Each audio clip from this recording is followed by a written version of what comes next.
Thomas, obviously the book is a fascinating read. Tell me though, in terms of coronavirus, how has the pandemic coloured humanity? Oh dear. I'm a bit scared of that question, because there will be some super experts trying to solve the conundrum what happened to the humanity during the major lockdown. But I guess, well, how has it colored us? Well, I think has it humbled us, I would say. Maybe we are, let's say, more in touch with our possibilities to sort of, let's say, be thankful for what we have, being grateful for what we actually have. It sounds like a cliche, I know this, but it was better before. And all of a sudden, when there's so many things that you cannot do anymore, all of a sudden you appreciate it very much. So I would say, I can say that I was traveling not all over the globe, but all over Europe constantly. And now I can't do that. I haven't been traveling basically anywhere since, well, in the middle of mid-March 2020. So I am appreciating many new things and some old things as well. I think that's a good way to look at it. Hopefully that goes for more than me. Of course. So obviously there have been all these behavioural changes that have been enforced upon us during the past 12 months or so. Can these be sustained? Obviously we have the vaccine rollout and everyone has been keeping their fingers crossed for some time. Can these changes be sustained? Can we enter this new world, as it were, with a positive attitude, with people helping each other, with a greater appreciation, like you're saying, for what we have? I have to start the answer with saying, I hope so. I hope you're right. But you can never know. I mean, when people are struggling, we sort of get together and try to solve problems together, you know, in trying to, let's say, cooperate in a more, let's say, productive manner than just yelling at each other and shouting at the streets and so on. I truly hope you're right. I truly hope that actually what's going to happen. I mean, we have seen it through history. People are sort of, let's say, joining in when they have this, well, let's say, common enemy, let's say, if you know what I mean. Now we have an invisible enemy. I actually got this question from another journalist a couple of weeks ago. She said, will we fight coronavirus over the borders? I mean, that's probably the same thing. Can Scottish people and Arabian people and Swedish people and Canadian people, can we join in, French, Dutch, Australians, wherever? I think we could, but it puts some demands on it. We need to focus on these things. We need to really, let's say, be aware of the risks not doing so. We need to put some things that are kind of stupid to fight about to the side and actually focus on what's really important, solving the pandemic. A personal sort of subject I'm wrestling with just now, because I have parents who are heavily influenced by social media. But is the world we live in just now, is it more polarized than ever before? And is there any solution to this? Well, in general, when it comes to social media, we are getting very, very, very polarized. That is, of course, true.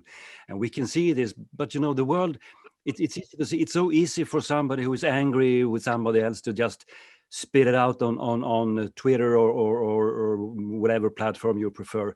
It's so easy these days. And as we know, actually, I mean, and in Silicon Valley, they don't deny it. Their algorithms are prioritizing strong feelings, and for instance, hate is a strong feeling. It seems to be stronger than love, unfortunately. So it looks like we are extremely divided. And if somebody looked at the humanity right now, we would appear much more, let's say, narcissistic and aggressive and polarized than I think we are in real life. Because, I mean, you're not sitting around a dinner table with people that you barely know and yelling at them and throwing things at them and calling them idiots and so on, and calling your friends to come in and join at the dinner and make them shout at the same guy. You don't do that. Social media brings out, and it's not the social media's fault, so to speak. It's not the technical thing. It's not the IT platforms that it's helping us to show our, let's say, less less charming personality traits, if you know what I mean. Yep. It certainly looks more polarized, but I'm not sure it is. Therefore, we need some sort of balancing power, somebody that with some common sense that can say, hey guys, cool it a little bit, take it down a notch, let's have a conversation, let's have a discussion about this or that, because some topics are so infected, you can't even ask questions these days without somebody start to yell at you, and that's bad. I think that's really bad. Absolutely. So how do you get that balance then? How do we get that balance? I think people need to use the common sense. It sounds very naive when I say that. I know, I hear my own words, but the problem with common sense, it's getting more and more rare, so to speak. It doesn't grow on trees. But the thing is, we need people. I mean, usually sensible people don't step up and say, hey, what are you doing? Sensible people are sitting down, leaning backwards and thinking, well, that doesn't concern me. But at the end of the day, it will concern them as well. Some people who are, let's say, more to the balanced, or maybe even to the conservative side, thinking everything is fine by me, I don't have to engage in that kind of discussion. Well, maybe you do. Maybe you can't just live your life as you've always done. Maybe you have to engage yourself as well. I am trying to do that myself, actually, in a balanced way. Sometimes it works, sometimes it doesn't work, because people usually don't listen if you have the sort of wrong opinion, end quote. And that's also bad. But I mean, engage, balance up things, and try to ask intelligent questions, and don't be scared of an intense discussion, I would say, online or offline, so to speak. Brilliant. Because obviously you've devoted over 20 years of your career helping people to communicate. Are we losing the art of communication now? That's a good question. Are we losing the art of communication? Sometimes when I give public lectures, people say to me, well, we are communicating more than ever because we have, so many tools to use now. But then again, I saw this American study claiming that, 6% of all Americans use their smartphones to make phone calls on. And that tells us something. It's probably different here in Sweden and probably different where you are as well, but it tells us something. Usually people send a text message instead of, dialing the number and doing this. So we can communicate on Twitter or on Instagram or Facebook, whatever, emailing, all of these things. So we are communicating a lot. But what I'm wondering is, are we connecting to each other? I think that's the conundrum. How can we communicate and connect at the same time in a positive way? Because, telling that guy is stupid and he's an idiot, that's not connecting. That's just, I don't know what that is. That's not even communication. It's a one-way communication, I would say. One-way road in that case. And I think, again, we need to pay attention. We need to put some effort to this. I truly believe this. And one of the reasons why I work with, let's say, personalities and behaviors and how to understand it, it's easier to discuss something regardless of what it is. It's easier if you understand yourself and if you understand how other people perceive you, and if you understand the other guy at the other side of the table, who he is and why he's sounding like he does. Is he truly strange or weird, or is he just not like me? You have to start somewhere. That's, for me, it's sort of valuable knowledge, I would say. Yeah. Tell me about the process of colours then, going back to the book. And have these been blurred over the last 12 months because of coronavirus, or is it still as straightforward, the 4 different colours there? Mm-hmm. Well, the 4 colors are that's only a method. It's basically, and some who is watching this will probably recognize when I say the disc model, which is spread all over the globe. It's not new. The only thing I did was to put it down in a book in a way that's easy to, let's say, you can retract the basics and the most important stuff out of the book, even though it's a simplification, of course, of how it really works. But the thing is this, I mean, you have 4 behaviors: reds, dominance, fast forward thinkers, they are very decisive and action oriented, and they like to compete. And then you have the yellow ones who are smiling and very visionary thinkers and positive and extremely creative. Some of them haven't touched ground since the early 90s, Then you have the green ones looking for stability, good listeners, really friendly, caring, but very conflict avert. And then you have the blue color, these are the, let's say, the analysts, the engineers, the brain surgeons, let's say tax sheriffs, if you know what I mean. And so you have these four fundamentals, and then you can of course combine them in, I don't know, 20,000 different ways probably. But these are only sort of, let's call it the basics. You can sort of put the cake together in different ways. And when it comes to lockdowns, when it comes to what the COVID-19 situation has taught us, is that some of these, let's say, behavioral traits are more okay with what's happening. Usually the introverts are basically okay with the situation. Let's say the blue ones, they're introvert and task oriented. They love this because finally they can sit at home and do a proper day's work without getting distracted by anybody who is basically talking too much, so they feel pretty fine. This is super, this is better than ever. And then you have the green ones. They are, of course, okay with staying at home, and they are also introverts, so they like it when the tempo is going down a little bit, but they are missing their friends, So they are a little bit depressed right now, I would say. And then you have the red, who are task-oriented and extrovert.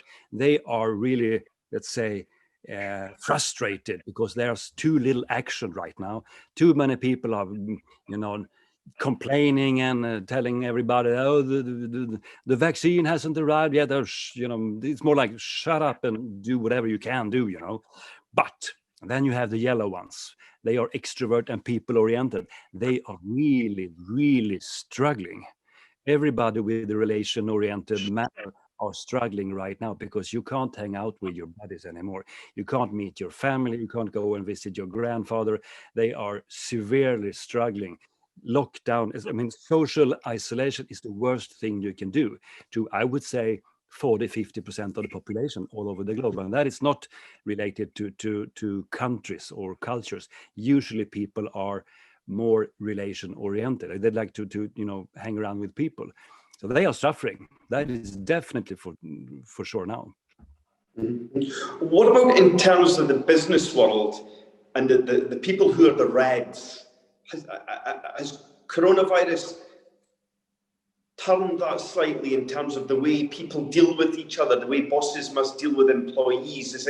Do we need more of a coach these days, or is it still the kind of dictator approach where you must do this sort of thing? The dictator approach, that's nothing I usually recommend anywhere, anytime. So I understand you're being ironic. I understand that. But still, when people are struggling, when people are, I'm not saying suffering, maybe, well, some people are suffering probably, but when people are struggling with the situation, the leadership, the management within any organization, it doesn't matter if it's run by the government or if it's a really tiny private corporation. It doesn't matter, because humans are humans. People will always be people. They need you as a leader to pay attention to them on an individual level.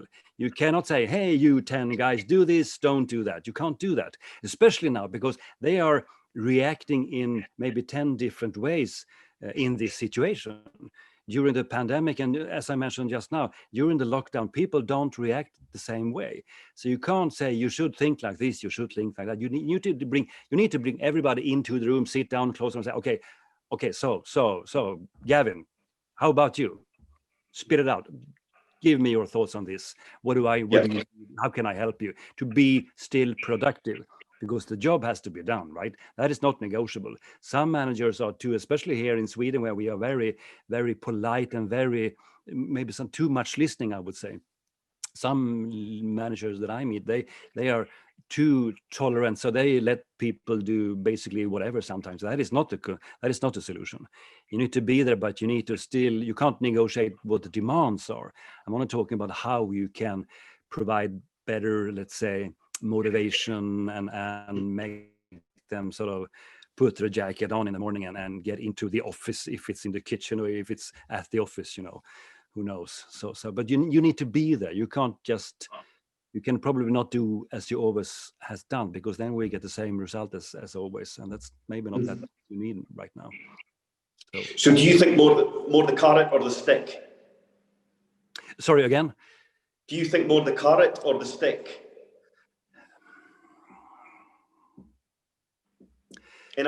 Let's say in a post-COVID world. Yes, I understand. I have to consider. I don't believe in either or, but it's the same time. It's not neither nor. It's going to be a blah answer. It's a combination.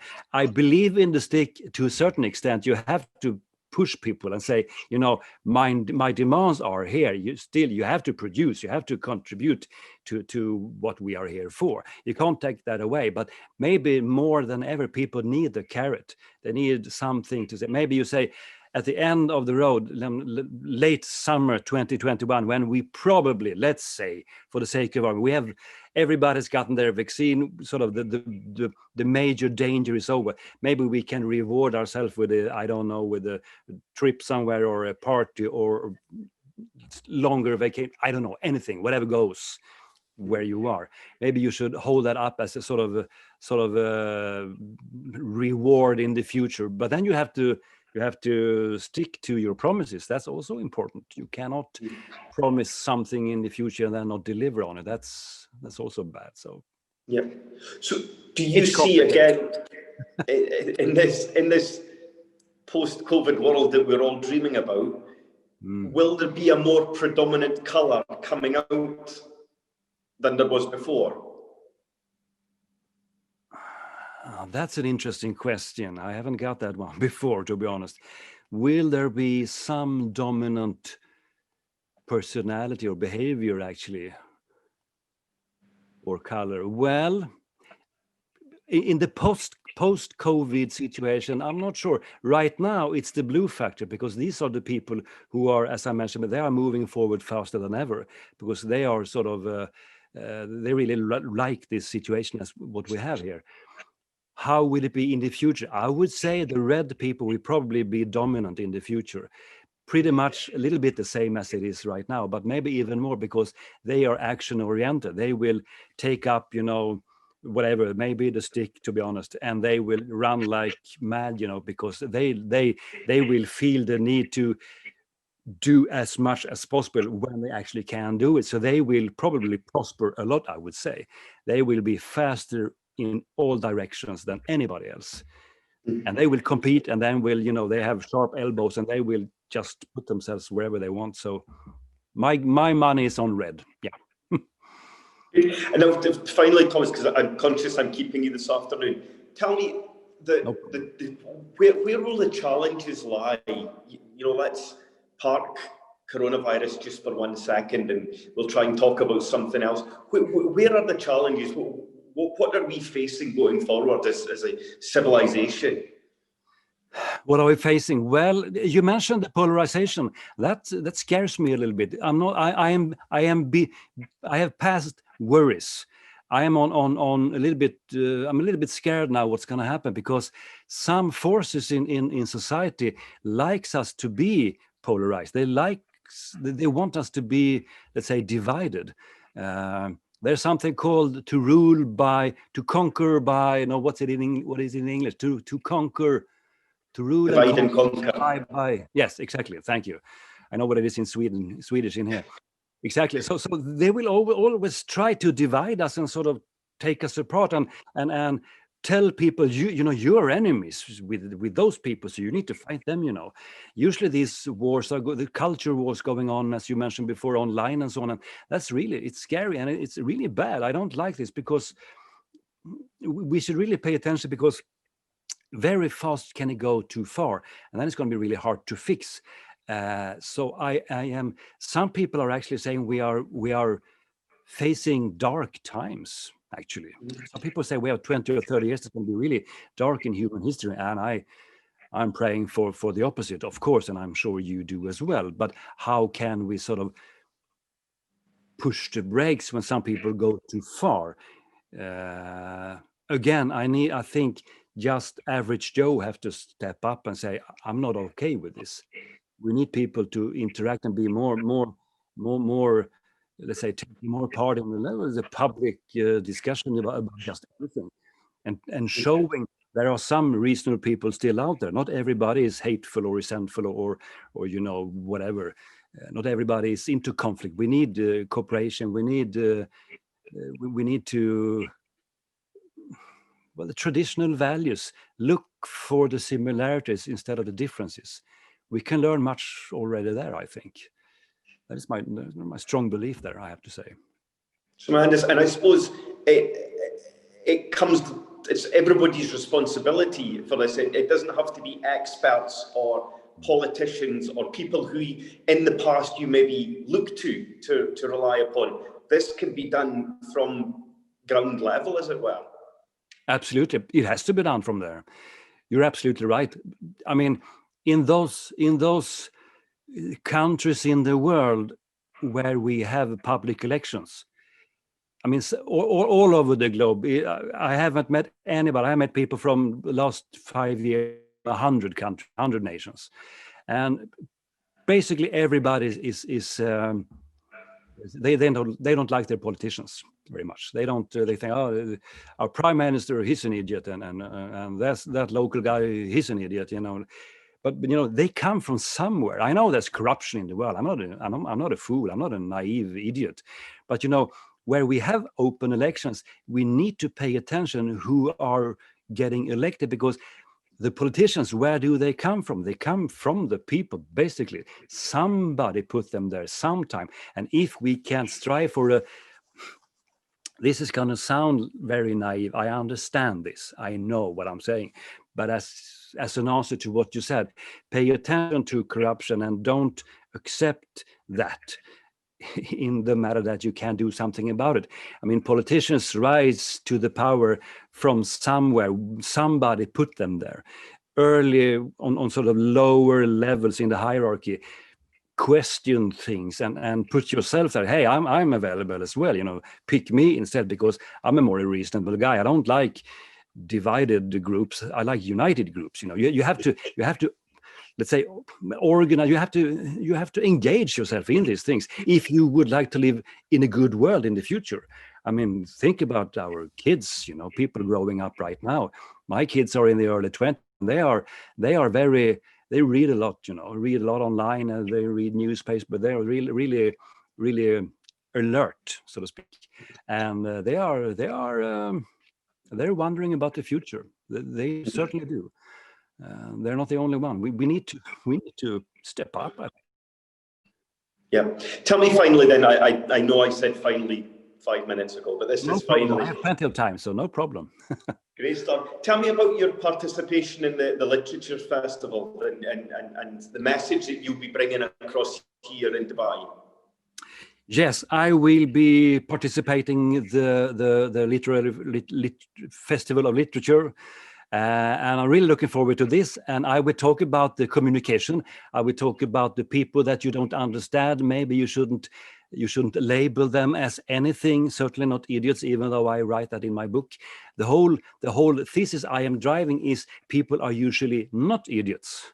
There are idiots in the world. Yes, there are 10 to 20 people who are idiots, but they're moving around a little bit, so it's hard to see where they are right now, you know. So, but you know, my message is learn to understand who you are, learn to understand who other people are, and see where can you sort of find a good way to communicate.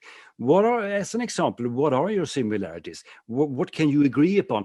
In what cases are you common with each other? Can you sort of team up, and where can you not agree? And your points of view, how can you make that easier to grasp from another point of view, and so on?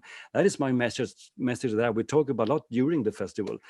Communication, and I'm using, as mentioned, this sort of method just to make it easier. Putting words on things that people are sensing but maybe haven't put on a piece of paper. Sometimes we know when we step into a room, I like these people, and in another room I dislike those people, but maybe you don't know why that is. If you understand, you can do something about it, actually. That's good news. That's what I'm bringing to the festival. Superb. Thomas, thank you so much for your time this afternoon. I really appreciate it. Thanks for having me. Thank you.